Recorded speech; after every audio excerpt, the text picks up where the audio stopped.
ហាមโนបណ្ដុលចិត្តបងអូនមករកបងហើយមែនទេ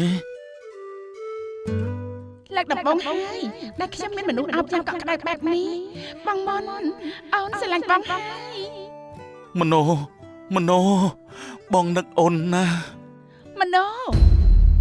នៃមុនគឺយើងព្រះនាងវតីមិនមែនមណោមណាំងប្អូនស្រីរបស់នាយទេ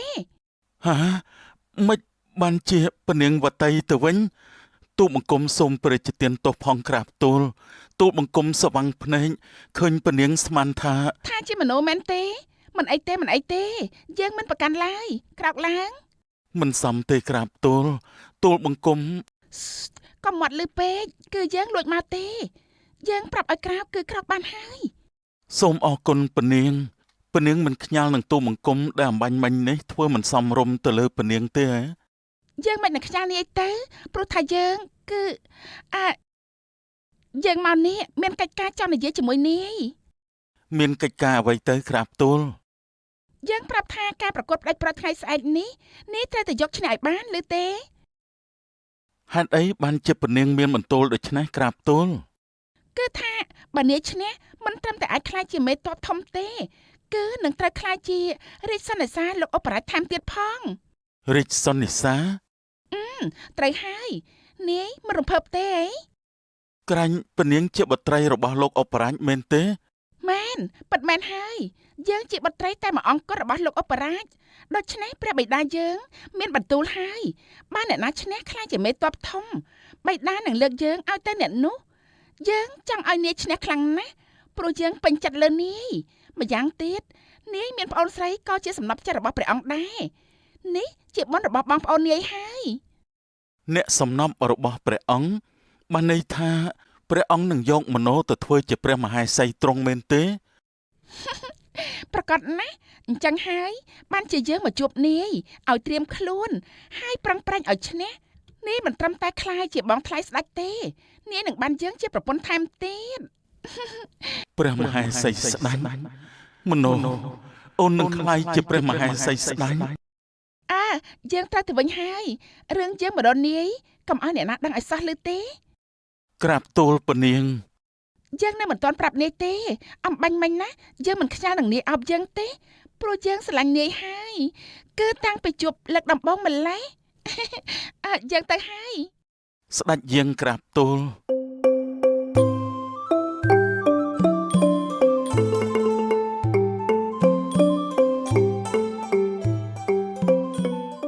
គឺព្រះនាងវតីហេតុអីក៏មករកបងមុនតែមួយអង្គឯងដូច្នេះពិតមែនហើយព្រះមេដូចជាចម្លែកណាស់បងភេលៀងចាំខ្ញុំនៅទីនេះចុះ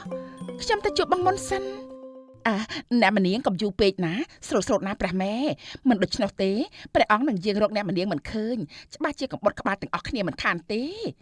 ខ្ញុំដឹងហើយបងភេលៀងខ្ញុំអរគុណបងដែលជួយខ្ញុំអូយមិនអីទេអ្នកមនាងយាងចុះព្រះមេ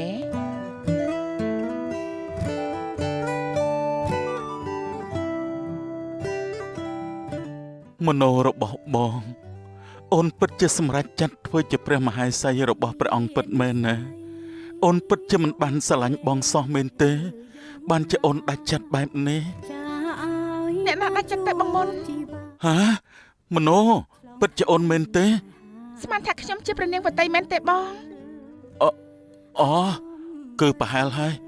នាងមកទីនេះបានយ៉ាងម៉េចគឺខ្ញុំដើរមកនឹងឯងអញ្ចឹងហ៎ខ្ញុំស្មានថាត្រូវជិះលើគ្រែស្នែង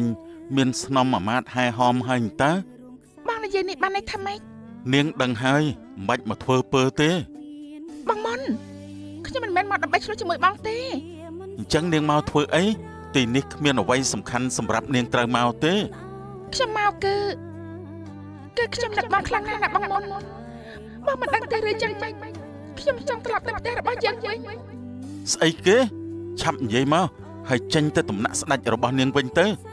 បងកាត់អីទៅហេតុអីនិយាយកំហុកដាក់ខ្ញុំដូចនេះដឹងថាតម្រាំខ្ញុំមកជួបបងបានខ្ញុំត្រូវឆ្លងកាត់អ្វីខ្លះដែរទេបងមិនអាណិតខ្ញុំខ្លះទេបងមុនអាណិត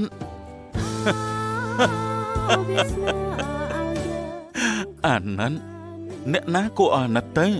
នាងចិត្តខ្លាយជាមហេសីស្ដេចទៅហើយ នាងចិត្តคล้ายជាស្ត្រីអស្ចារ្យខ្ពង់ខ្ពស់ហើយនាងមិននឹងគួរអាណិតដូចមโนពីមុនបានទៅតាមពិតគឺខ្ញុំទៅវិញទេដែលគួរអាណិតនោះទីបំផុតខ្ញុំគ្មានសល់នរណាម្នាក់ទេប៉ុន្តែមិនអីទេខ្ញុំមិនខឹងមិនស្អប់នាងទេធ្វើម៉េចបបនព្រេងរបស់នាងខ្ពស់ហួសថ្លែងខ្ញុំមិនប្រាថ្នាទេឲ្យវាទៅតាមជោគវាសនាទៅចុះបងនិយាយដូច្នេះគឺបានន័យថាបងព្រមឲ្យខ្ញុំធ្វើជាមហេសីព្រះអង្គហើយមែនទេ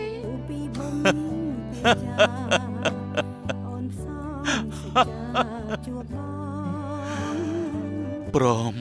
គឺព្រមហើយព្រមធ្វើតាមក្តីប្រាថ្នារបស់នាងគ្រប់យ៉ាងបងមុនគឺបងជាអ្នកនិយាយទេណាបងជាអ្នកសម្រេចជោគវាសនានេះតាមពិតខ្ញុំមកពេលនេះ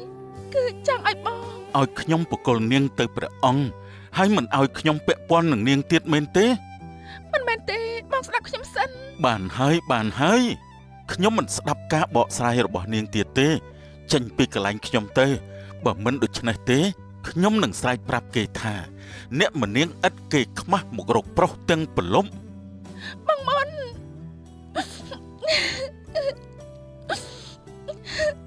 មโนនាងយំហ៎បងមុន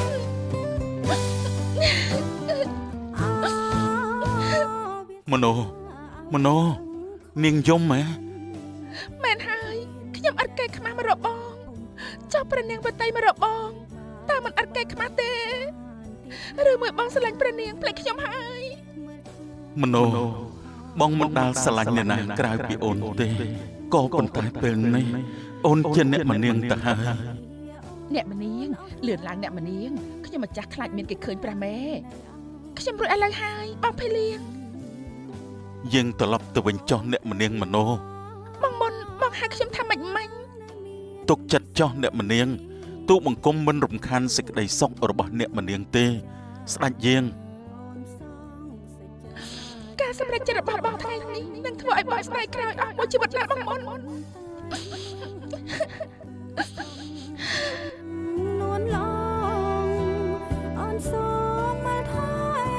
មโนអូនទៅហើយ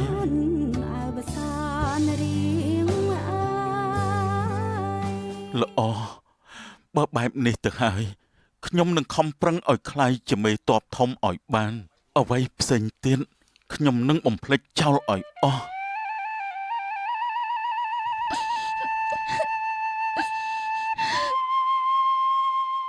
អ្នកម្នាងព្រះក្រសៃរឿងអីព្រះមេបងភេលៀងជូនខ្ញុំត្រឡប់ទៅដំណាក់វិញហាក្រៃអ្នកម្នាងមានសវណ្ណន័យថាត្រឡប់ទៅស្រុកវិញជាមួយនឹងបងប្រុសនោះអីពេលវេលាដែលត្រូវកាត់ឡើងហើយយើងមិនអាចហាមឃាត់បានទេកម្មរបស់ពួកយើងមិនទាន់ចាប់ទេបងភេលៀងអញ្ចឹងបើអ្នកម្នាងត្រឡប់ទៅដំណាក់វិញអ្នកម្នាងជាមិនផុតពីធ្វើតាមព្រះរាជបញ្ជាព្រះអង្គទេព្រះមេតាមនឹងចុះបងបើកម្មខ្ញុំត្រូវជួបបែបនេះខ្ញុំមិនអាចគេចផុតបានទេតែយើងបងភេលៀងព្រះមេយាងអ្នកម្នាង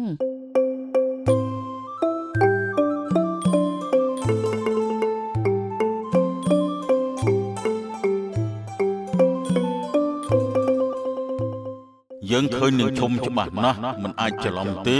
បានន័យតែពួកវាច្បាស់ជានៅក្បែរនេះជាមិនខានយ៉ាងម៉េចទៅហើយសេដ្ឋីមើលមកជួបយើងគឺច្បាស់ជាមានដំណឹងអីហើយមែនទេសូមថ្វាយបង្គំលោកអបរាជក្រោកមកឆាប់និយាយទៅ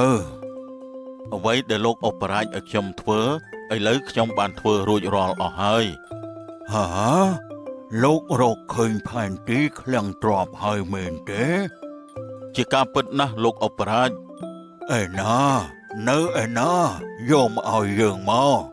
ច្បាស់ជានៅជាមួយនឹងខ្ញុំហើយលោកអបរាជនៅក្នុងបង្វេចនោះមែនទេស្រាយមកយើងចង់ឃើញខ្ញុំមិននឹងឲ្យលោកអបរាជដ៏ងាយងាយបានទៅលោកនិយាយនេះបានន័យថាម៉េចទម្រាំតែខ្ញុំដណ្ដើមយកផែនទីនេះមកបានគឺមិនងាយស្រួលនោះទេលោកអបរាជតើធ្វើយ៉ាងម៉េចនឹងសមតម្លៃវាទៅលោកអបរាជឯងនិយាយអញ្ចឹង បានន័យថាចង់ទាមទារបែងចែកទ្រព្យសម្បត្តិដែរមែនទេ ខ្ញុំមិនហ៊ានថ្លើមធំដល់ថ្នាក់នេះទេលោកអបរាជគ្រប់យ៉ាងនៅស្ងប់ស្ងាត់មិនទាន់មានអ្នកណាម្នាក់ដឹងអំពីរឿងផែនទីនេះទេសូម្បីតែព្រះមហាក្សត្រក៏ទ្រង់មិនបានជ្រាបដែរដូច្នេះហើយលោកអបរាជនឹងមានឱកាសច្រើនណាស់ដែលអាចគ្រប់គ្រងទាំងរាជបល្ល័ង្កទាំងទ្រព្យមហាសាលក៏ប៉ុន្តែខាងខ្ញុំវិញសូមត្រឹមតែឲ្យលោកអបរាជជួយបញ្ចុះបញ្ចូលព្រះអង្គឲ្យអងួនកូនប្រុសរបស់ខ្ញុំបានក្លាយជាមេទ័ពធំតើប៉ុណ្ណឹងបានដែរទេ រឿងនេះមិនអាចសម្រេចលើយើងបានទេគឺនៅលើកូនប្រុសរបស់ឯងមានថ្វីដៃអាចយកឈ្នះកូនមេតបប្រាំងបានដែរឬក៏អត់ បើលោកអបរាជមិនឈ្មោះឈ្មោលជួយខ្ញុំទេអញ្ចឹងផែនទីនេះក៏មិនអាចបានទៅលើលោកអបរាជដែរខ្ញុំនឹងទុកវាថ្វាយព្រះអង្គដោយខ្លួនឯងចាំមើលដល់ពេលនោះតើលោកអបរាជនឹងគិតយ៉ាងណាដែរ ឯងហ៊ានគំរាមយើងផងអី អត់ទេខ្ញុំមិនហ៊ានទេខ្ញុំមិនហ៊ានទេខ្ញុំលាសិនហើយបាន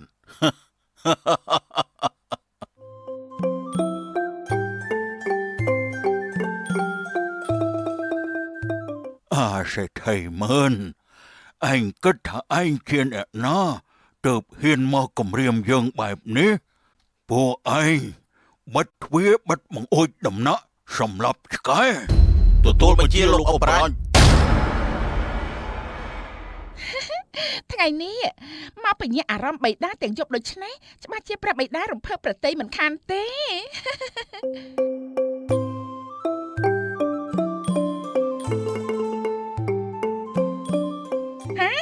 មិនក៏ដំណាក់ព្រះបិតាបាត់ទ្វារអញ្ចឹងព្រះ លោកអបរាជលោកចង់ធ្វើអីខ្ញុំនឹង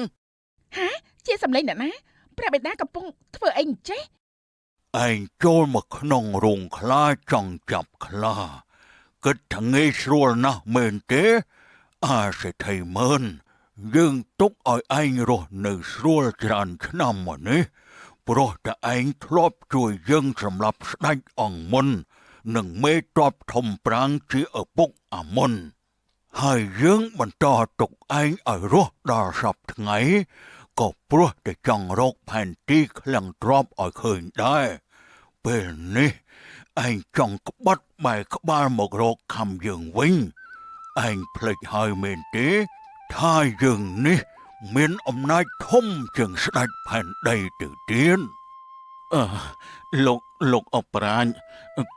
កុំធ្វើអីខ្ញុំដឹងខុសហើយលោកអបរាជចង់បានផែនទីឃ្លាំងទ្រព្យខ្ញុំនឹងបកគលឲ្យចោះសុំតែដោះលែងខ្ញុំទៅបានហើយ ដោះលែងឯងហ៎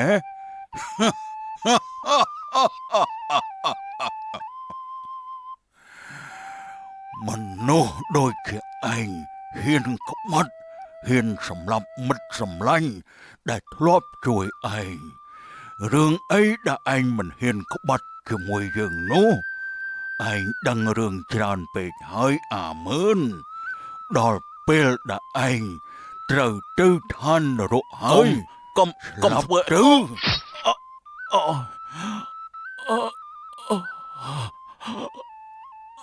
អបរាជបានឯងសម្លាប់បងប្រុសខ្លួនឯងដើម្បីអំណាចក៏នឹងដល់ពេលថ្ងៃអវសានរបស់ឯងជាមិនខានឡើយ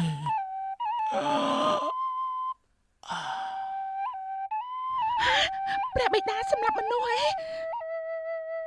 ពួកឯងទុកដាក់ខ្មោចវាឲ្យស្រួលបួលកុំឲ្យអ្នកណាម្នាក់ដឹងឲ្យសោះថ្ងៃស្អែកពេលដែលគ្រប់គ្នាទៅប្រកួតគុនអស់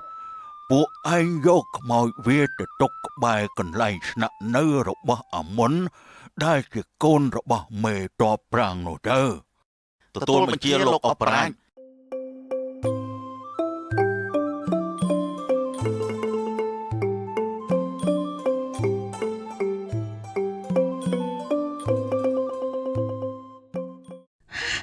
មិនអាចឲ្យព្រះបិតាជ្រាបទេថាខ្ញុំមកទេ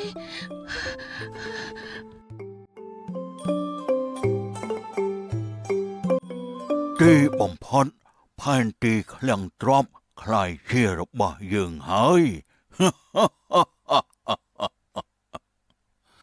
អំណាចលើផែនទីនេះជារបស់យើងតែម្នាក់គត់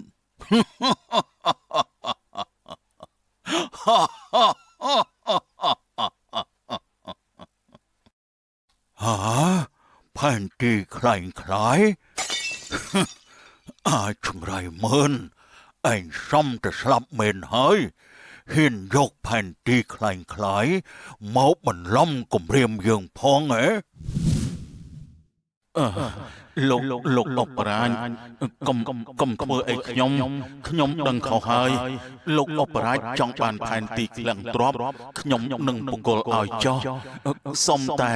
ដោះលែងខ្ញុំទៅបានហើយកុំធ្វើអីយើងកុំអី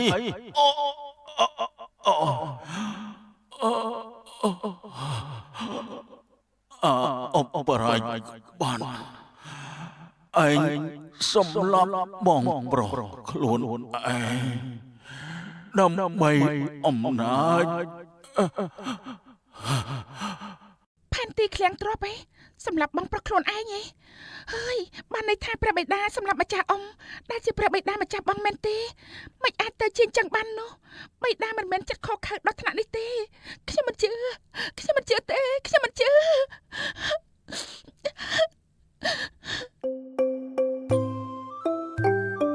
សូមក្រាបថ្វាយបង្គំព្រះអង្គ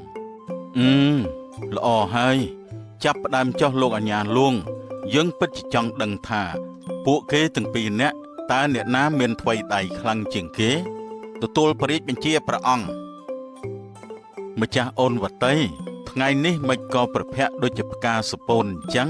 មិនរីករាយដូចជាសពដងសោះខ្ញុំម្ចាស់មិនបានកាត់អីទេព្រះពរគ្រាន់តែយប់មិញខ្ញុំម្ចាស់ផ្ទុំមិនលក់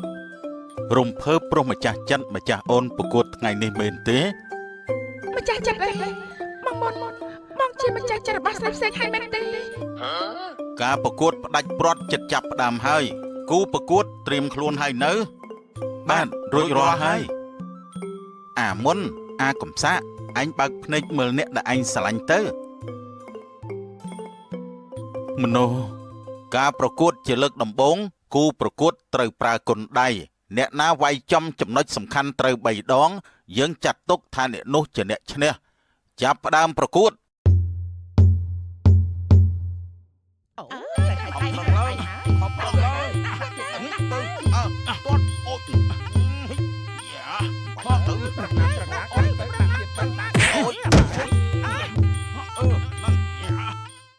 ងើបឡើងមកអាងួនប្រកួតតទៅទៀតយើងមិនព្រមចាញ់អញទៅងាយទេអាកំសាកយើងកំសាកមែនទេបើអញ្ចឹងចូលមកត្រូវមកទៅ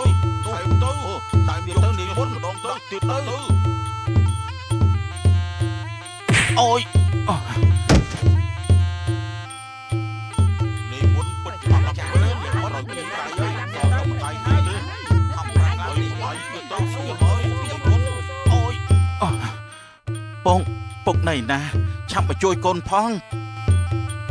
នេះមុនពិតជាអត់ចាស់មែនមកដល់ពីដៃហើយដល់ទៅមកដៃទៀតទេខំប្រាំងឡើងនេះហើយទៀតទៅស្រួលហើយនេះមុនពងម៉ែខ្ញុំត្រូវទៅយកជោគជ័យនេះឲ្យតល់តែបានធ្វើអាកូនជន់ក្បាត់អញមានអីអស្ចារ្យទៅឪអញគឺជាជន់ក្បាត់ជាតិអញថាអ្នកណាគេជន់ក្បាត់ជាតិហ៎អាងួន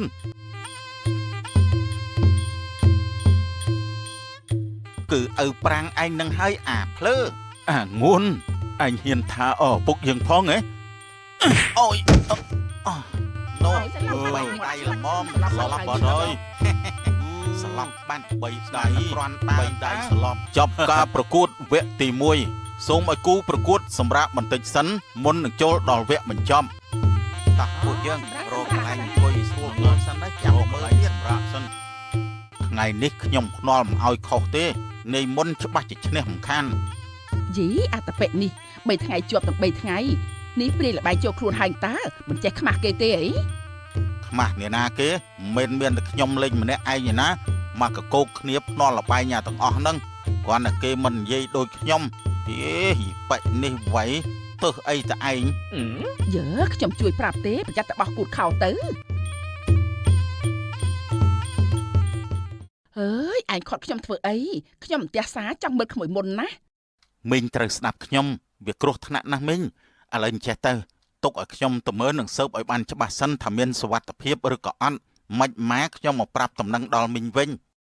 អញ្ចឹងក៏អញ្ចឹងចុះ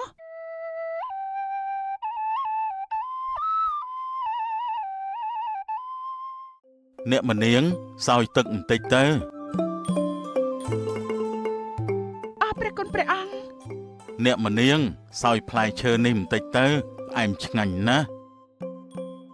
អរព្រះគុណព្រះអង្គបងមុនហូបទឹកសិនទៅបងហាត់គុណហត់ហើយអូយ ចេញ ទៅ ទៅ មុនមិនក៏បងធ្វើអញ្ចឹងកុំពប់ទឹកលើខ្ញុំអស់ហើយនេះមុននេះទឹកខ្ញុំដឹងថានាយហត់ហើយផឹកទឹកសិនទៅ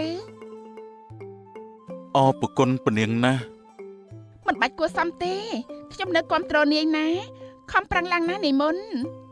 ទូលបង្គំមិនធ្វើឲ្យពនាងអស់សង្ឃឹមទេក្រាបទូល ប្រសើរណាស់នេះមុនផ្អែមល្ហែមនឹងគ្នាណា អូនមានបន្ទូលពីរឿងអីហ្នឹង អគ្មានអីទេព្រះអង្គខ្ញុំម្ចាស់ចង់ថាព្រះអង្គមានប្រតិយល្អនឹងខ្ញុំម្ចាស់ណា ប្រកាសជាអញ្ចឹងហើយមโนអូន ជាមួយព្រះអង្គវិញញញឹមដូចជាផ្ការីក4អដៅអញ្ចឹងនារីជានារីដែលល្អម្នាក់ហើយនាងក៏មានសង្សារជាបរិសុទ្ធល្អផងដែរដោយសារមានទំនាក់ទំនងស្នេហានឹងគ្នាជាយូរដឹងចិត្តគ្នាហើយថ្ងៃមួយបរិយក៏បានចូលទៅដល់ចាស់ទុំសុំស្ដីដណ្ដឹងជំរាបសួរអ្នកមីង ចាលើកដៃថ្វាយព្រះក្មួយនេះតាក្មួយគិតថានឹងសុំដណ្ដឹងកូននារីហើយមែនទេ បានមីងដូចក្មួយជំរាបជូនអញ្ចឹងក្មួយពិតជាស្រឡាញ់អូននារីណាស់ហេតុនេះសូមមីងកុំប្រកាន់ក្មួយអី មីងមិនប្រកាន់ទេក្មួយក៏មានការងារល្អដែរមីងមិនរឹសពេកទេម្យ៉ាងក្មួយនឹងកូននារីក៏ដឹងចិត្តគ្នាហើយតើមីងគិតយូរធ្វើអីទៅមែនទេនារីចាម៉ាក់ ខ្ញុំអរគុណណាស់ដែលលើកអូននារីឲ្យខ្ញុំសន្យាថាខ្ញុំនឹងមើលថែអូននារីឲ្យបានល្អបំផុតសូមមីងកុំបារម្ភអីណា និយាយហើយត្រូវធ្វើឲ្យបានលឺទេហើយត្រូវខំប្រឹងព្រោះមីងគ្មានទ្រព្យសម្បត្តិចែកឲ្យទេម៉ាក់រឿងនេះកូនចេះគិតគូរហើយ មែនហើយមីងខ្ញុំនឹងខំប្រឹងឲ្យអស់ពីកម្លាំងកាយចិត្តតែម្ដង ចាល្អណាស់ ជួនជាពេលនោះផងដែរបរិសម្នាក់ដែលល្បីថារៀនបានខ្ពស់មានងារស័ក្តិយសធំដុំក្នុងសង្គមក៏ពេញចិត្តនឹងនារីដែរតើគាត់មកនេះមានកិច្ចការអ្វីទៅឬក៏គាត់ចូលមកស្ដីដណ្ដឹងនារីដែរទេដឹងជំរាបសួរណាមីងសួស្ដីនារី ចាជម្រាបសួរមើលទៅហំហានសំសួនណាស់មិនដឹងតើមកផ្ទះខ្ញុំមានការអ្វីដែរ បាទមីងខ្ញុំមកនេះគឺចង់ស្ដីទៅដឹងអូននារីណាបាន ថាម៉េចសំទោសណាលោកម៉ាក់ខ្ញុំបានលើកខ្ញុំឲ្យទៅបងបរិយហើយ បរិះនេះមែនទេតើគេធ្វើការអីដែរខ្ញុំជាបុគ្គលិកក្រុមហ៊ុន អូននារីណាមីងសូមគិតឲ្យច្បាស់ទៅខ្ញុំមានមុខមាត់នៅក្នុងសង្គមជាងហើយប្រាក់ខែដុល្លារដូរផ្ទះអូននារីមុខជារស់ស្រួលមិនពិបាកជិះម៉ូតូហាលក្តៅព្រឹកល្ងាចទេ ជាកិត្តិយសណាស់ដែលលោកពេញចិត្តកូនស្រីមីងសុំនិយាយតាមត្រង់ចុះមីងក៏មិនចង់ឲ្យកូនស្រីមីងរស់នៅពិបាកដែរម៉ាក់ចង់បានន័យថាម៉េចទៅណែកូនស្ងាត់មាត់សិនទៅ អ្នកប្រុសតែថាមុននេះកូនស្រីមីងមានគេចូលមុនហើយ តែយ៉ាងណាក៏មិនទាន់រៀបការឯណាមែនទេ ចាស់ពិតមែនហើយតែថា សូមគិតឲ្យច្បាស់ណាបើមីងមិនចង់ក្រឬបានបរោះមានចំណេះតិចសូមយកខ្ញុំទៅមីង ចាំមីងគិតមើលសិនណាអ្នកប្រុសម៉ាក់កុំគិតវែងឆ្ងាយអីកូនមិនព្រមយកគាត់ទេកូនស្រឡាញ់បងបរិយហើយពួកយើងក៏ជារៀបការឲ្យដែរ មីងសូមមីងកុំបដូរចិត្តអីខ្ញុំស្រឡាញ់អូននារីណាស់ ណែបរិយនៅស្ងៀមសិនទៅមិនទាន់ដល់វៀនឯងទេម៉ាក់ឬម៉ាក់ចង់ផ្ដាច់ពាក្យវិញមែនទេអ្នកប្រុសខ្ញុំក៏មិនចង់ឲ្យ មីងខែក្រោយខ្ញុំបានឡើងជាឯកឧត្តមហើយ តើមីងមិនចង់ឲ្យនារីខ្លាយជាជំទាវទេមែនទេ ព្រះអើយសំណាងធ្លាក់ពលឺមេឃមែនតែខ្ញុំមិនទទួលសំណាងទេមែនទេព្រមចាព្រមអ្នកប្រុសខ្ញុំសម្រេចចិត្តហើយថាលើកកូនឲ្យអ្នកប្រុសទៅចុះណា មីងមិនក៏មីងប្រែប្រួលយ៉ាងនេះ ម៉ាក់សូមម៉ាក់កុំធ្វើបែបហ្នឹងបានទេម៉ាក់បិទមាត់ទៅកូនល្ងងជឿតាមតែម៉ាក់ទៅបើចង់ឲ្យជីវិតបានខ្ពង់ខ្ពស់នោះតែម៉ាក់នេះជាទៅធ្វើមិនគ្រប់ពាក្យសច្ចៈទេណាម៉ាក់ស្ងាត់មាត់ទៅអ្នកប្រុសខ្ញុំលើកកូន គឺលើកឲ្យហើយណែសូមអ្នកប្រុសជឿចុះណាម្យ៉ាងទៀតខ្ញុំនឹងខលទៅបញ្ជាក់សូមអ្នកប្រុសទៅវិញសិនចុះ បានមីងខ្ញុំលាសិនហើយខ្ញុំនឹងចាំស្ដាប់ដំណឹងល្អនេះ ចាចាពិតណាស់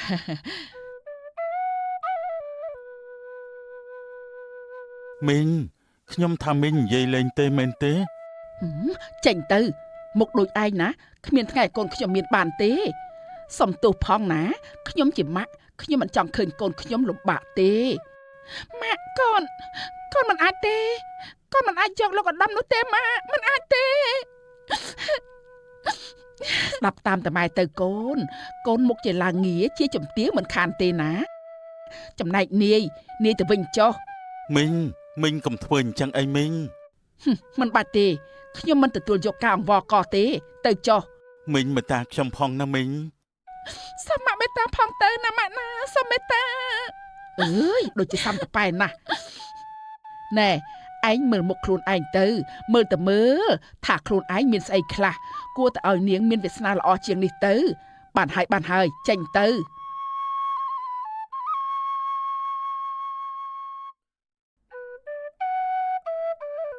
ថ្ងៃនោះមីងកូឡាបតេះដៀលបរិយច្រើនណាស់ដោយហេតុថាពិបាកទទួលយក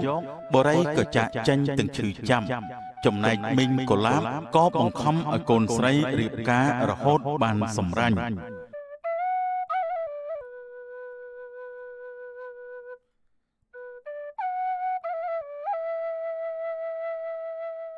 យ៉ាងម៉េចដែរប្តីប្រពន្ធថ្មីថ្មោងមើលទៅដូចជាមានសុភមង្គលណាស់ណ៎ បាទម៉ាក់ផ្ទះថ្មីក៏ទិញហើយដែរខ្ញុំសន្យាថាខ្ញុំនឹងមើលថែអូននារីឲ្យបានល្អបំផុតសូមម៉ាក់កុំបារម្ភអី ចាស់កូនថាទៅណាម៉ាំងពិតជាមានកិត្តិយសណាស់ដែលបានកូនជាកូនប្រសាជាអាចឧត្តមបែបនេះ បាទម៉ាក់ក្មេងអូននិយាយអញ្ចឹងខ្ញុំបានទិញពេជ្រជូនម៉ាក់ក្មេងមួយឈុតផងដែរនេះម៉ាក់ អូយព្រះអើយកូនណារីឃើញទេម៉ាក់នេះបានពេជ្រពាក់នឹងគេហើយណាកូនស្រីចាម៉ាក់ ពេលវេលាចេះតែកន្លងទៅនារីក៏កាន់តែស្រឡាញ់ប្តីហើយនាងក៏បម្រើប្តីគ្រប់បែបយ៉ាងតែថាលោកឯកឧត្តមម្នាក់នេះដូចជាមិនដូចមុនឡើយ បងទៅធ្វើការឲ្យមែនទេពិសាបបោះសិនទៅបងអូនដាំបបោះរួចហើយ បងមិនញ៉ាំទេគ្រាន់តែមើលក៏ដឹងថាមិនឆ្ងាញ់ដែរ តែបងមិនទាន់បានពិសាអីឯណាប៉ិតទេ បងដឹងតែថ្ងៃនេះបងសាប់មាត់ណាស់អូននាំកូនញ៉ាំខ្លួនឯងចុះ តែបងអូនខំធ្វើតាំងពីព្រលឹមណាបងពិសាបន្តិចទៅបានទេ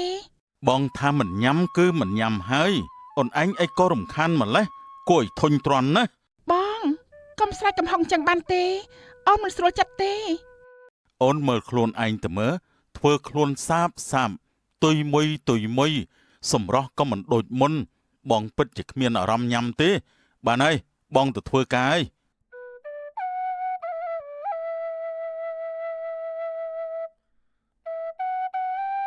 ប្តីខ្ញុំផ្លែកណាស់អូនោះជាទូរស័ព្ទលោកប្តីខ្ញុំតាលោកប្តីឈប់សិន នារីទាញទូរស័ព្ទបំរុងនឹងយកទៅឲ្យប្តីតែនាងទៅមិនទាន់ម្យ៉ាងទូរស័ព្ទក៏រោឡើងមកនាងក៏ទទួលហើយក៏បានឮសំឡេងមនុស្សស្រីនិយាយថា អាឡូណែនាងជាតាណាគេនឹងមិនក៏លើទូរស័ព្ទប្តីយើងអញ្ចឹងអូហូនេះនាងជាប្រពន្ធដើមមែនទេណែដាក់កាមេរ៉ាឲ្យចំមុខបន្តិចទៅមើលខ្ញុំសុំមើលផង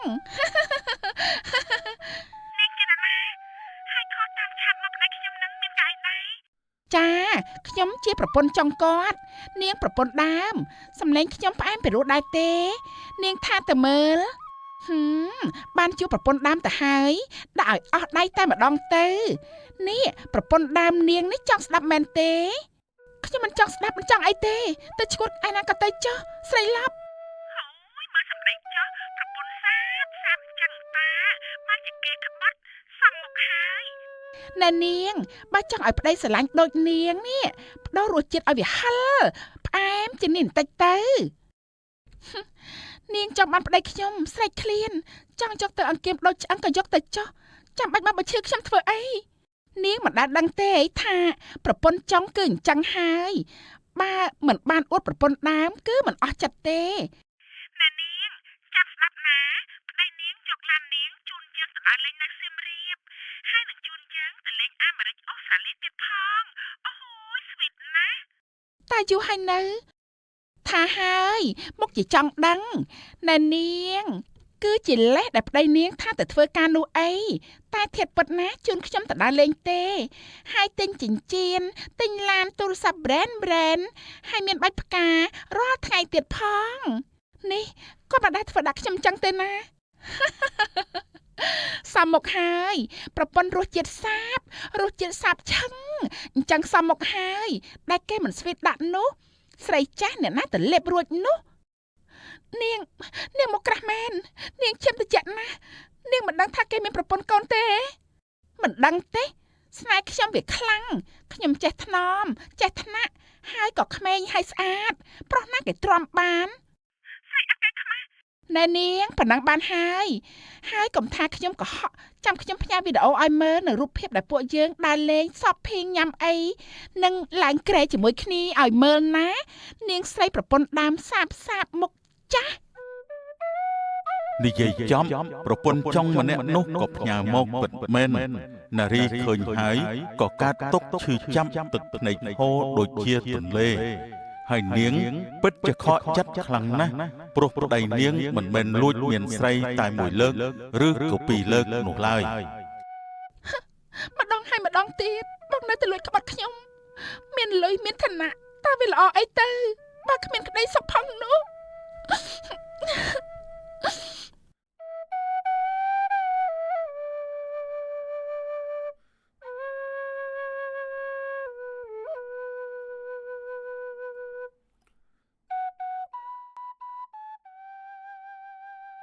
អ្នកបងខ្ញុំគឺជាស្រីកំណាន់បងឧត្តមណា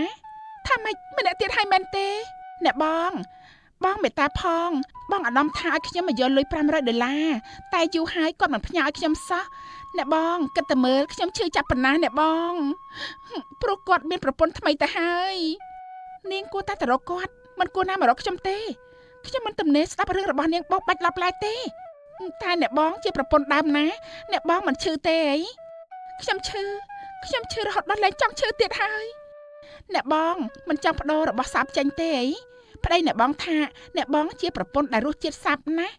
បានហើយនាងទៅចុះខ្ញុំហត់ណាស់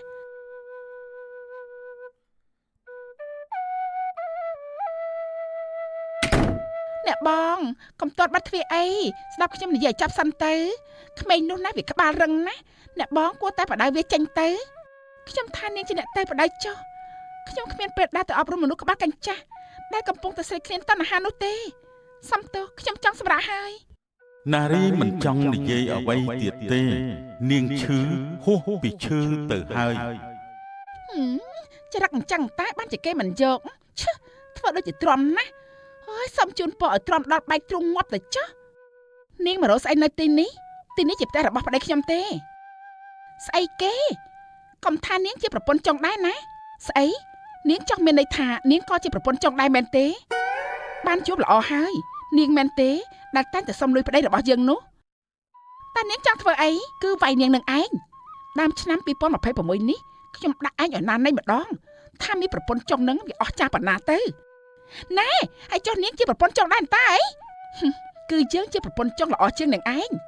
ល្អស្អីបើល្អមិនមែនគេតែមានស្រីថ្មីក្មេងជាងនឹងទេមកគ្រាន់បើណាល្អបើអញ្ចឹងយើងសុំផ្ទះកំភ្លៀងសិននេះណែអើយស្រីទាំងពីរវាយគ្នាចុះឡើងមានរបួសពេញខ្លួនអើយឡើងយ៉ាងទេសុំចេញបាទពួកអ្នកនាងមានទោសមកបង្ករឿងក្នុងបរិវេណផ្ទះគេហើយម្យ៉ាងទៀតជាសកម្មភាពបង្កគំរូមិនល្អផង ស្អីគេមកពីនាងនឹងគឺនាងនឹងហើយ ដើរទៅថ្លង់ណាស់ ខ្ញុំដាក់ខ្លួនឯងក៏បាន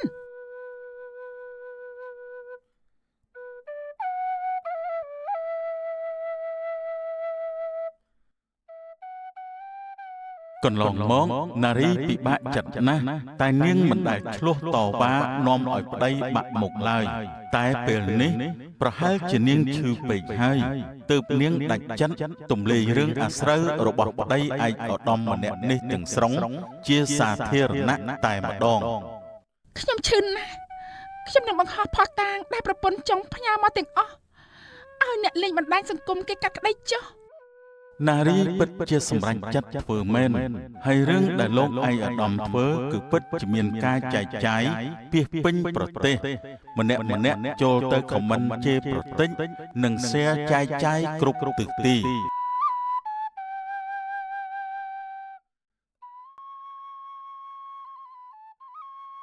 បងមានគេចែកចាយច្រើនណាស់អូនណាខ្មាស់គេណាស់បងប្រញាប់លេងលះហើយរៀបការជាមួយនឹងអូនទៅ បានតាតែបងគិតថាពួកយើងរៀបការស្ងាត់សិនទៅបន្ទាប់ពីនោះពួកយើងនឹងបកស្រាយថាពួកយើងមិនបានលួចធ្វើរឿងដូចជាពួកគេគិតទេ មានន័យថាពួកយើងក៏បានរៀបការហើយមិនបានលួចលាក់ទេ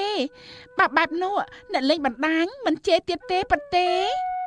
បានអូនសម្រាប់គ្នាហើយពួកគេក៏អនុវត្តតាមផែនការហើយថ្ងៃបន្ទាប់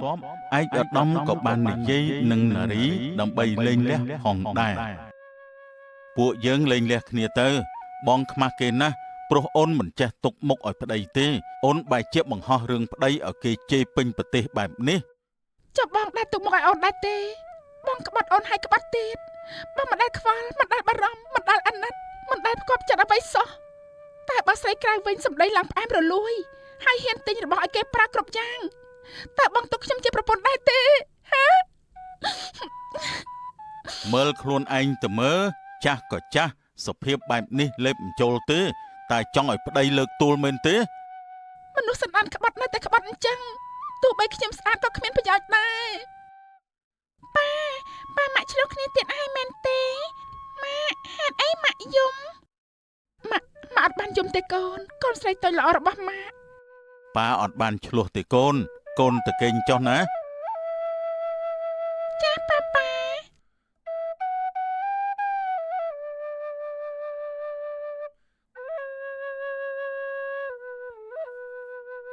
បើបងចង់បែកអូនក៏មិនទ្រាំទៀតដែរព្រោះអូនឈឺគ្រប់គ្រាន់ហើយលេងក៏លេងចុះស្អែកជួបគ្នានៅកន្លែងលេងលះ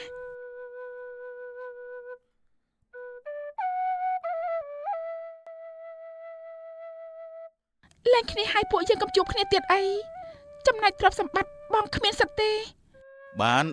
ខ្ញុំមិនយកទេព្រោះខ្ញុំមានគ្រប់យ៉ាងទៅហើយតោះអូន ប៉ាកុំទៅអីម៉ាក់ប៉ាទៅហើយម៉ាក់នាងតូចកុំពិបាកចិត្តអីតំណេចាំខ្ញុំធ្វើជាម៉ាក់ឯងណាណែនាងលែងហើយហាមលួចនឹកទៀតណាតែចុះសំណាងល្អតោះកូនទៅផ្ទះចុះលោកប៉ានោះម៉ាក់ពួកយើងទៅសិនតែកូនសម្លាញ់ចាំម៉ាក់នាំកូនទៅទិញការ៉េមចុះណាចាម៉ាក់ធ្វើដូចជារឹងមាំណាស់ឈឹតោះបង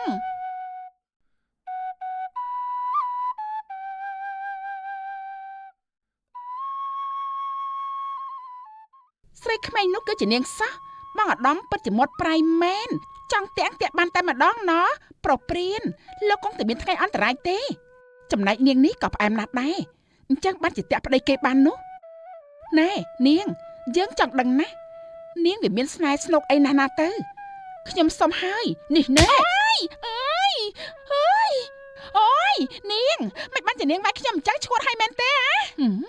មកយានណាស់ហេនេះណាឈប់ទៅពួកនាងមិនចេះខ្មាស់គេទេអី មិនឈប់ទេ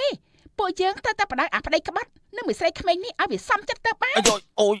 បានហើយឈប់សិនឈប់ស្រីស្នេហ៍ឧត្តមទាំងពីរនាក់វេហើយវេទៀតពួកគេមិនឈប់ទេ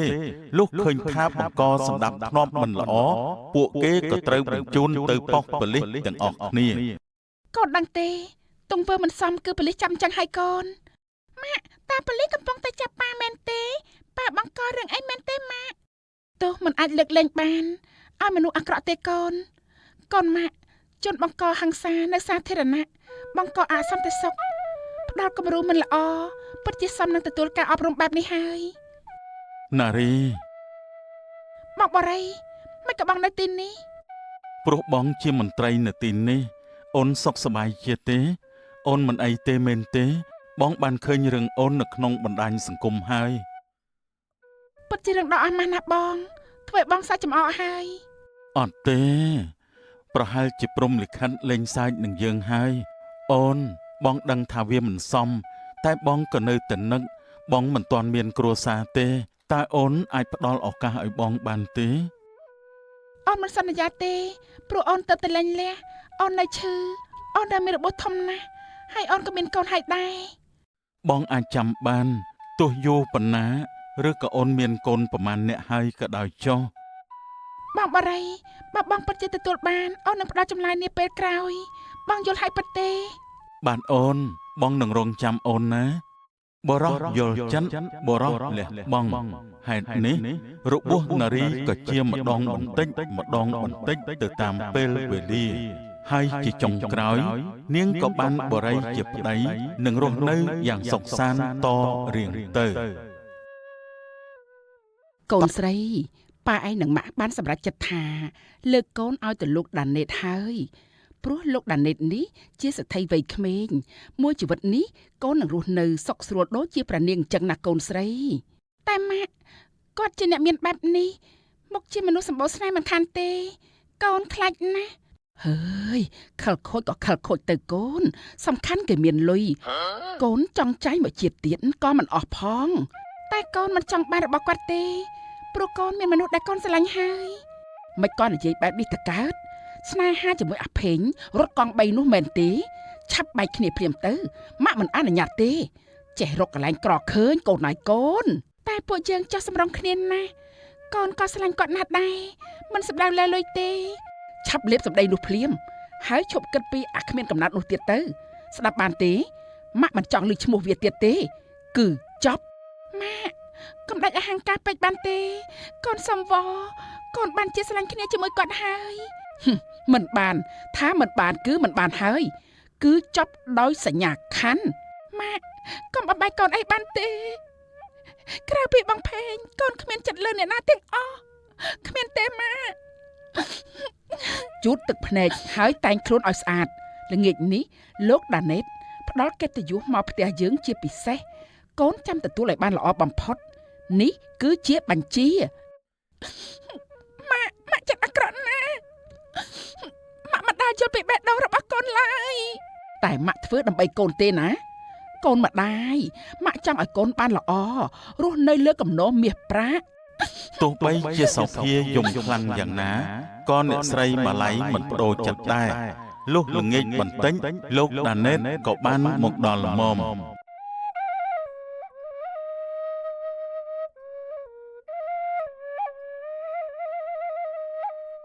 ជំរាបសួរណាមីងសុំទោសផងដែលខ្ញុំមករៀងយឺតបន្តិច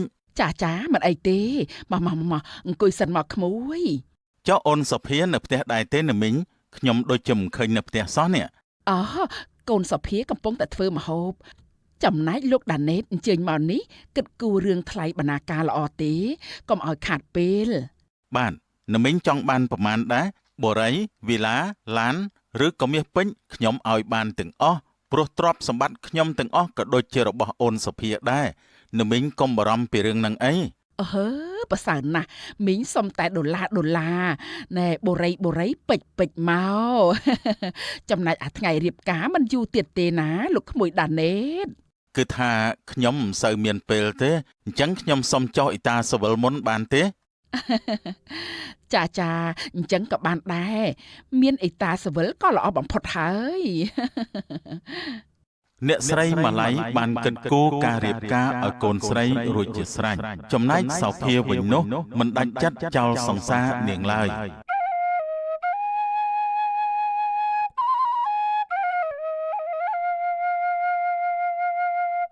បងផេង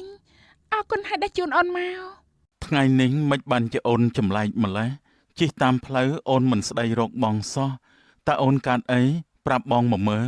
បងផេងអូនមានរឿងចង់ប្រាប់បងស្អែកនេះអូនត្រូវរៀបការទៅរស់នៅខាងប្តីហើយ អូនថាម៉េចនេះជាការពិតដែរទេបងមិនអាចទទួលយកបានទេសោភាអូនកុំនិយាយលេងអីណា នេះជាការពិតអូនសុំទោសបងផងណាបងអូនគ្មានផ្លូវជ្រើសរើសទេបង ចុះបងវិញអូនមិនអាណិតបងទេហីបងមិនអាចរស់នៅដោយគ្មានរូបអូនបានទេបងស្រឡាញ់អូនលើសជីវិតបងទៅទៀត អូនក៏គ្មានជំរឿនដែរពួកយើងគួរតែបញ្ឈប់ត្រឹមនេះចុះបងក៏មករកអូនទៀតអីព្រោះអូនទៅឆ្ងាយហើយ បានឲ្យតែអូនរស់នៅបានសុខសប្បាយបងក៏យល់ព្រមធ្វើម៉េចបើបងក្របងគ្មានសមត្ថភាពផ្ដល់ឲ្យអូនរស់នៅបានសុខដូចគេ បងកុំចឹងអីបងត្រូវតែរឹងមាំឡើងថ្ងៃណាមួយបងនឹងជោគជ័យជាមិនខានទេណាបងណា អូនថែខ្លួនណាអូនសុភា ចាបងសូមឲ្យជីវិតបងជោគជ័យគ្រប់ទាំងភារកិច្ចទាំងអស់ ថែខ្លួនណាពេលអត់ពីបងអូនត្រូវចេះថែខ្លួនអូនត្រូវស្រឡាញ់ខ្លួនឯងឲ្យបានច្រើនហើយអូនត្រូវហាត់ប្រាណថែសុខភាពកុំឲ្យឈឺឲ្យសោះណាឮទេ ចាបងក៏ដូចគ្នាដែរណា ភេងកំពុងតែស្និទ្ធស្នាលគ្នាលាទាំងអាឡ័យជាមួយនឹងសោភាពេលនោះអ្នកស្រីម៉ាឡៃក៏ដើរចូលមកទាំងកំហឹង ព្រះហើយព្រះមើលចុះខ្មាស់គេខ្លាំងណាស់មិនក៏មកអោបគ្នាទាំងកណ្ដាលថ្ងៃចេះបែបនេះលោកអើយសុភាឆាប់ចូលផ្ទះឲ្យលឿនឯងចង់សងថ្លៃបណ្ណាការគេមែនទេផ្ដេសផ្ដាស់ណាស់តែម៉ែកូនគ្រាន់តែលាគ្នាតែប៉ុណ្ណោះចូលផ្ទះទៅកុំចេះតវ៉ាច្រើន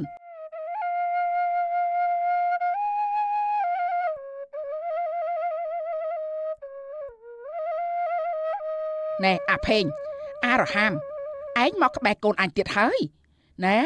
រៀនយកត្រឡោកដងទឹកឆ្លោះមើលមុខខ្លួនឯងផងទៅអត្តនាអើយថ្លើមធំណាស់ឯងនេះ មីងខ្ញុំគ្រាន់តែជូនពរអូនសុភាប៉ុណ្ណោះខ្ញុំមិនមានបំណងអាក្រក់ទេ អញមិនជឿទេសម្បត្តិត្រឹមតែអ្នករត់កង់3មុខជាចង់តោងស៊ីកូនអញមិនខានទេថយទៅកុំឲ្យអញឃើញមុខទៀត បាទមីង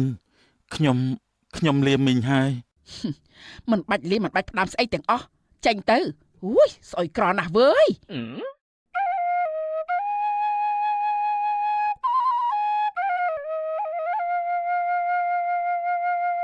យ៉ាងម៉េចដែរទីនេះអូនអាចរស់នៅបានទេអូនសុភាបើខ្វះខាតអីអូនត្រូវប្រាប់បងណា ចាស់លោកនៅទីនេះគឺអស្ចារ្យណាស់ មីងភៀមជួយយកអីវ៉ាន់នៅនាងទៅទុកផងហើយមីងត្រូវបម្រើនាងឲ្យបានល្អបំផុតណា ចាលោកម្ចាស់ អូនទៅងូតទឹកសម្រាប់សិនចុះបងចូលទៅបន្ទប់ការិយាល័យមកផ្លែន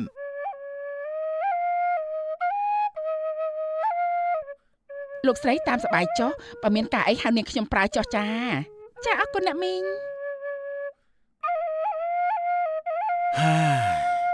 យើងដូចជាខានរំលឹកមេរៀនយូរហើយម្ដងនេះសប្បាយលេងជាមិនខានទេ កូនឆ្មាអើយកូនឆ្មាលោកដាណេតគ្រប់គ្នាមើលមកថាជាសុភាពបរោះមានទ្រព្យអស្ចារ្យហើយក៏គួរឲ្យគោរពតែក៏មានរឿងខ្មៅងងឹតមួយដែលគ្រប់គ្នាមិនដឹងផងដែរអូនញ៉ាំស្រាក្រហមបន្តិចទេចាំបងចាក់ឲ្យ គឺថាខ្ញុំមិនចេះផឹកស្រាទេលោកភាសាម្នាក់ឯងចុះ បងញ៉ាំតែម្នាក់ឯងមិនរមបន្តិចទៅសាក់ផឹកបន្តិចទៅអូនសម្លាញ់ដើម្បីឲ្យកាន់ទៅស៊ីអារម្មណ៍នោះអីឆាប់ឡើងអូនសម្លាញ់ ចាអត់ទេលោកភាសាចុះ មិនក៏មើលទៅដូចជាមានសម្ពាធម្លេះតែអូនរស់នៅទីនេះបានដែរទេមើលទៅ ចាបំណាច់ខ្លាចជាប្រពន្ធលោកទៅហើយខ្ញុំពិតជាអាចនៅបាន អាចនៅបានណានេះបានន័យថានាងរស់នៅទាំងបង្ខំមែនទេវាមានស្កឹមស្កៃបែបនេះវាអន់ណាស់មែនទេ លោកកុំស្រែកបែបនេះទៀតបានទេខ្ញុំមិនបានមានអីចឹងទេលោក តែនាងបាននិយាយទៅហើយខ្ញុំខឹងខ្លាំងណាស់នាងឆាប់មកនេះភ្លាមមក លោកចង់ធ្វើអីហ្នឹងអូយឈឺណាស់ខ្ញុំឈឺណាស់ថ្នាំតិចទៅបានទេលោក ឈឺណាស់មែនទេនេះណែនេះណែ អូយខ្ញុំឈឺខ្លាំងណាស់សូមមេត្តាផងលោក ស្រែកទៅស្រែកឲ្យខ្លាំងទៅនៅក្នុងវិមាននេះតើមានអ្នកណាគេអាចជួយនាងបានទៅ ខ្ញុំទ្រាំអត់បាន ឆាប់ ទេ ផឹកស្រាក្រហមនេះភ្លាមទៅ ខ្ញុំឈឺណាស់ ផឹកទៅ ខ្ញុំចង់ទៅផ្ទះវិញ ទៅវិញហ៎បើនាងហ៊ានទៅកុំថាឡើយតែនាងសូម្បីតែម្ដាយនាងក៏ត្រូវតែស្លាប់ដែរនេះណាយ៉ាងម៉េចដែររសជាតិនេះសប្បាយដែរទេ តើលោកចង់ធ្វើអីចំពោះម៉ាក់ខ្ញុំកុំអីណាលោកខ្ញុំសុំវកុំធ្វើបាបម៉ាក់ខ្ញុំអី ជីវិតម្ដាយកូននាងវាប្រៀបដូចជាស្រមោចអញ្ចឹងខ្ញុំចង់ញិចពេលណាក៏បានដែរកុំចង់រត់ឲ្យសោះនាងតូច លោកដាណេតរោគចិត្តខ្លាំងណាស់ចូលចិត្តទៅលេងល្បែងបែបឈឺសាច់យ៉ាងដំណំទៅលើមនុស្សស្រីមើលចុះសោភាបិះតែទ្រាំមិនបានទៅហើយយើងសួរនាងតើនាងផឹកឬក៏មិនផឹកស្រានេះ អត់ទេ អូយ ចេញទៅ នាងចង់ទៅណាអាយ៉ានាងកាន់តែខ្លាំងបងកាន់តែពេញចិត្តហិលបែបនេះឆ្ងាញ់ណាស់ ជួយផងអ្នកណាក៏បានដែរជួយខ្ញុំផងត្រូវហើយមិញភៀបជួយខ្ញុំផងជួយផងបងដាណេតមកហើយខ្ញុំខ្លាចណាស់មីងខ្ញុំខ្លាចណាស់ អូនសុភាឆាប់មកនេះភ្លាមឲ្យលឿនឡើង មិញភៀបជួយខ្ញុំផងបងដាណេតមកហើយខ្ញុំខ្លាចណាស់មីងខ្ញុំខ្លាចណាស់អើយអ្នកនាងទៅវិញទៅលោកប្រុងគាត់មិនធ្វើអីទេខ្ញុំរវល់ធ្វើម្ហូបណាស់មិនឃើញទេអីថាម៉េចនេះមីងមិនអាណិតខ្ញុំទេមីងមើលចុះខ្ញុំជាប់ពេញទាំងខ្លួនអស់ហើយណាមីង ឆាប់មកនេះភ្លាមមកគ្មានអ្នកណាអាចមករារាំងសុភមង្គលគ្រួសារយើងទេប្រពន្ធសម្លាញ់តោះពួកយើងតឡើងឋានសួគ៌ជាមួយគ្នាទៅណា អត់ទេកុំអីលោកខ្ញុំអត់ទៅទេ លោកដាណេតវាយផងទាញកន្ត្រាក់ផងអូសផងបោចសក់ផងធ្វើឲ្យសោភាឈឺចាប់យ៉ាងខ្លាំងកុំខ្លាចអីកូនឆ្មាតូចចាំបងបន្ធូរដៃឲ្យក៏បានដែរណានេះណា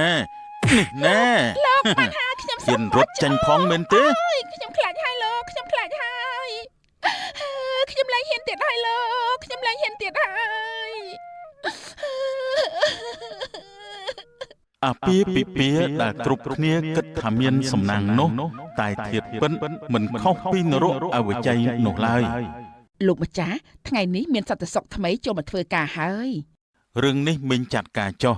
ម្យ៉ាងទៀតហាមកុំឲ្យលោកស្រីចេញក្រៅផ្ទះឲ្យសោះឮទេ ចាលោកម្ចាស់ទុកចិត្តចុះលោកម្ចាស់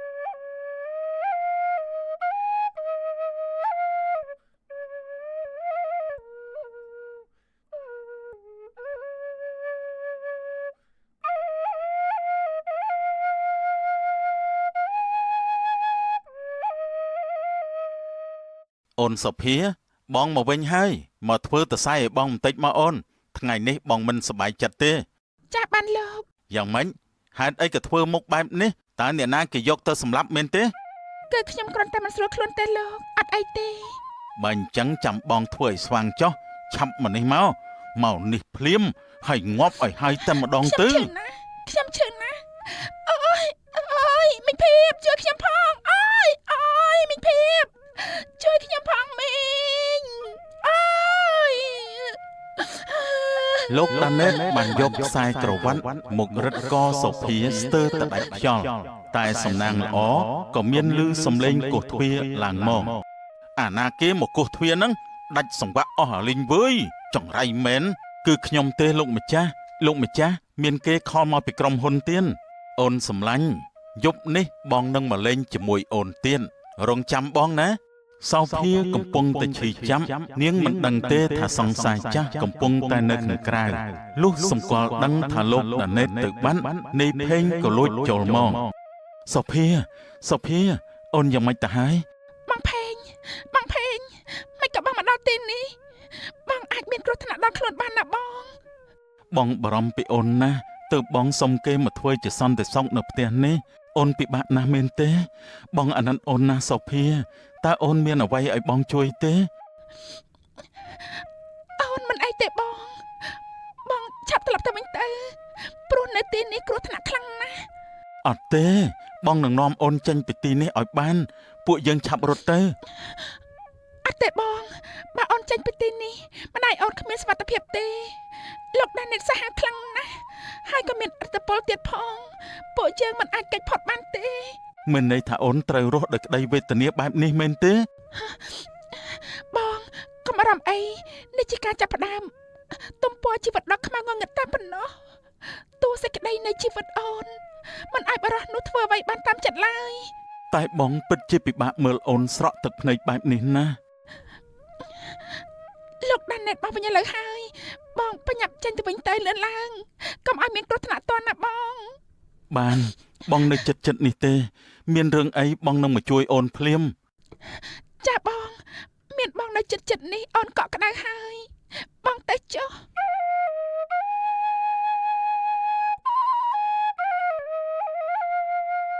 បងមកវិញហើយអូនចាំបងយូរណាស់មែនទេប្រពន្ធសម្លាញ់ បងនឹកអូនខ្លាំងណាស់នឹកខ្លាំងមែនទែន ខ្ញុំថាលោកទៅងត់ទឹកសិនទៅមើលទៅលោកដូចជាធំខ្លាំងស្រាខ្លាំងណាស់ អត់ទេ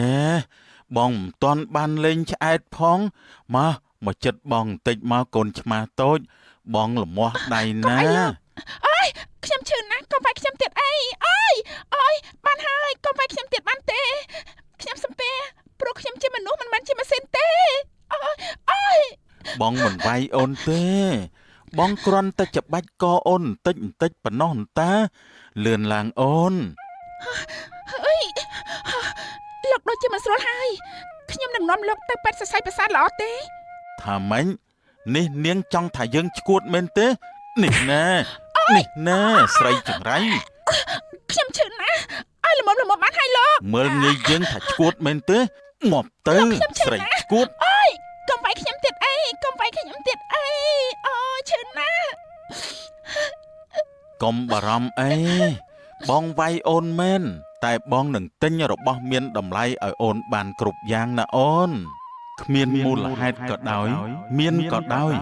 លោកដាណេតតែងតែវាយធ្វើបាបសោភាស្ទើរតែរាល់ថ្ងៃនឹងឃុំនាងទុកនៅក្នុងផ្ទះមិនឲ្យនាងចេញទៅណាបានឡើយ មួយជីវិតនេះខ្ញុំត្រូវស្លាប់នៅក្រោមដៃបរិម្នាក់នេះមែនទេហើយម៉ាក់អើយម៉ាក់កូនឈឺណាស់ឈឺខ្លាំងមែនទេ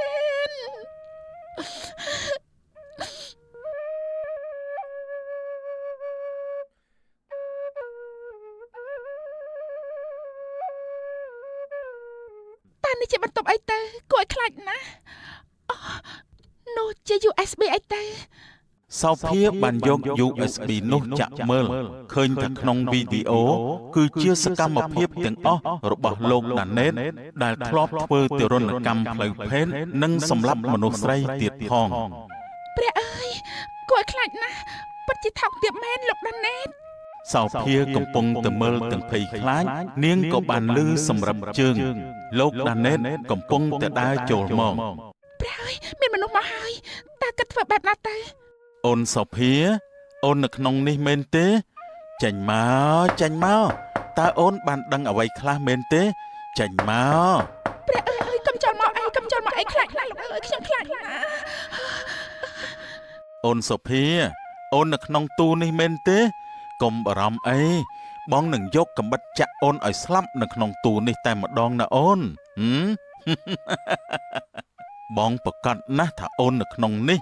ចេញមកតាមស្រួលមកបើមិនចង់ងាប់នៅក្នុងទូនោះ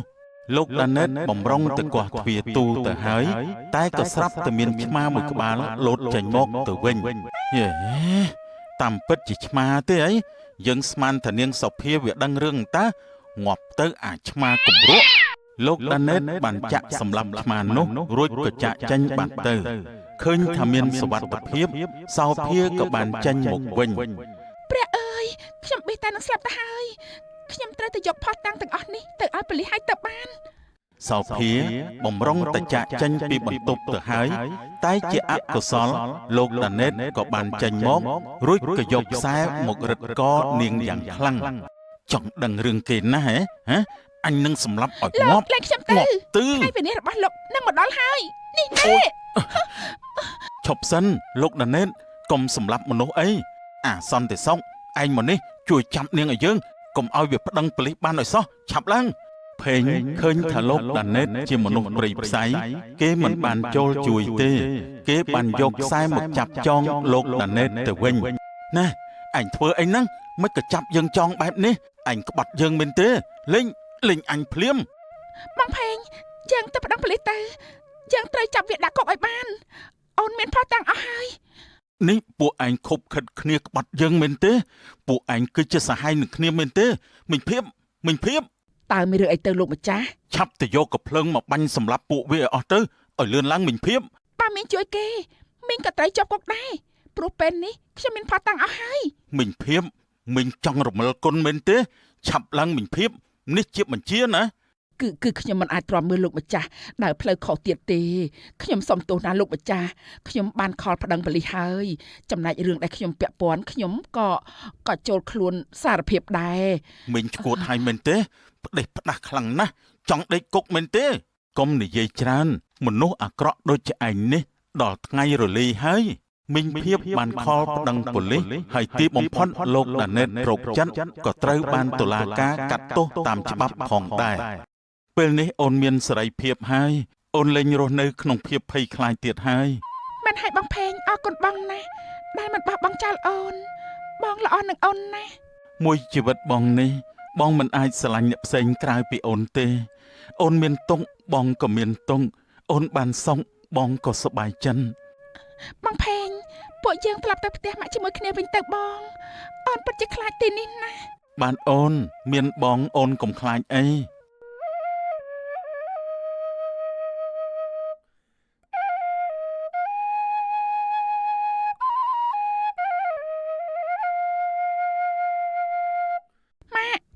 កូនមកវិញហើយតើមានរឿងអីមិនក៏មកជាមួយអាប្រេងនេះទៅវិញ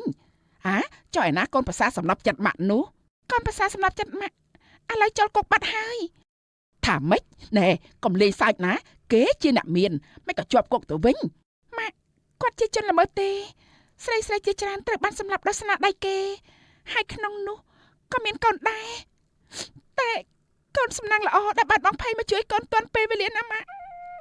កុំអីកូនខ្លាចទៅជាខ្មោចនៅប្រចាំភូមិគ្រឹះនោះបាត់ហើយម៉ាក់ទេមិនអាចទេម៉ាក់មិនជឿឯងក៏មិនលេងនយោបាយជាមួយម៉ាក់អី នេះគឺជាការពិតណាស់ណាមីង បាត់មាត់ទៅឯងមិនចេះដឹងស្អីដែរឬមួយក៏ឯងរួមកំណត់គ្នាធ្វើបាបកូនប្រសាយើងទេដឹង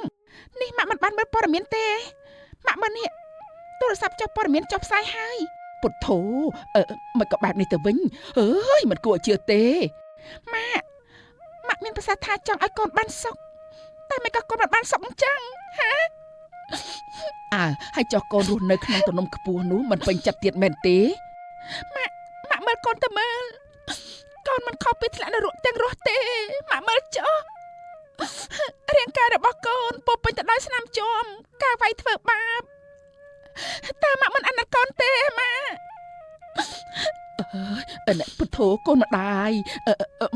ម៉ែមិនដែលវាយកូនមួយរំពាត់ផងហើយមិនក៏វាហ៊ានធ្វើបាបមិនក៏ធ្វើបាបដួងចិត្តម៉ាក់ដល់ថ្នាក់នេះអញ្ចឹងព្រះអើយកូនម៉ាក់មួយរយៈនេះកូនវេទនាណាស់កូនស្ទើរតែបាត់បង់ជីវិតម្ដងទៅហើយដែលកូនរួចជីវិតមកបានគឺដោយសារតែមានបំភ័យនេះហើយកូនម៉ាក់សំទោសណាកូនណាម៉ាក់សំទោសក្មួយផេងម៉ាក់អរគុណកូនណាស់ដែលបានជួយកូនរបស់ម៉ាក់រហូតមកណាកូនហើយម៉ាក់ក៏សំទោសដែរដែលប្រមាថមើលងាយកូនម៉ាក់សំទោស មិនអីទេណាមីងនេះជាតួនាទីរបស់ខ្ញុំមិនឲ្យអ្នកណាធ្វើបាបអូនសុភាបានទេ ហើយម៉ាក់ខ្មាស់កូនណាស់ព្រោះតែប្រាក់បែរជាលក់កូនឲ្យទៅសត្វដេរឆានទៅវិញអើយ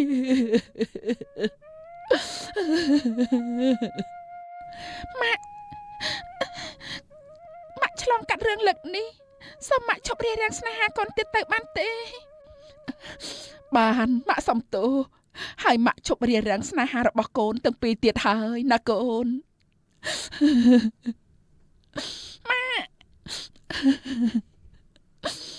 ខ្ញុំអរគុណណាស់ខ្ញុំនឹងមើលថែអូនសុភាឲ្យបានល្អជាទីបំផុតខ្ញុំហ៊ានយកជីវិតមកធានា